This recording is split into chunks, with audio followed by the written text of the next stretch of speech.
हमने लोगों से वादा किया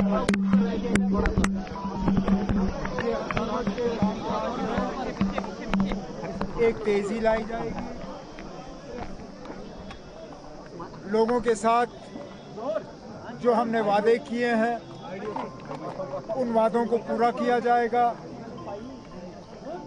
तरक्की के जो काम हैं वो मुकम्मल किए जाएंगे। इस बात के बावजूद कि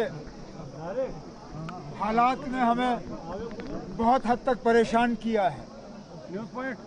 हाल ही में जो बारिशें हुई उन बारिशों ने बहुत ज़्यादा पूरे जम्मू कश्मीर में नुकसान किया है, चाहे सड़कें, पुल, वाटर सप्लाई की स्कीमें, सरकारी बिल्डिंगें, हमारे खेत और बागात। शायद ही जम्मू कश्मीर का कोई ऐसा हिस्सा है जहां नुकसान नहीं हुआ, लेकिन हम, जैसे मैंने अपनी तकरीर में कहा, हम वादाबंद हैं और हम लोगों तक ये डेवलपमेंट के काम जो है ये पहुंचाएंगे। उमर साहब, आपने अपने एमएलए पर जो है थोड़ा गुस्सा किया है क्योंकि उन्होंने लोगों के हित में बात की थी, तो आप... नहीं, कोई नहीं। लोगों के हित में बात करना गलत बात नहीं है।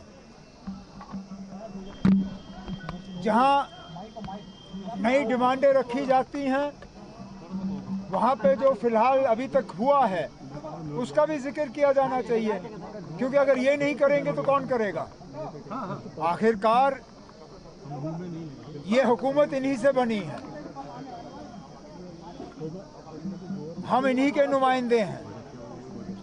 हम जो काम करते हैं इनके लिए करते हैं ताकि ये काम लोगों तक पहुंचे। मेरा सिर्फ इनसे इतना ही कहना था कि जहां तकरीर का एक हिस्सा और काम मांगने के लिए इस्तेमाल किया गया, वहां अभी तक जितना हुआ है उसका भी जिक्र किया जाना चाहिए, नहीं तो इन फंक्शनों का कोई फायदा ही नहीं है।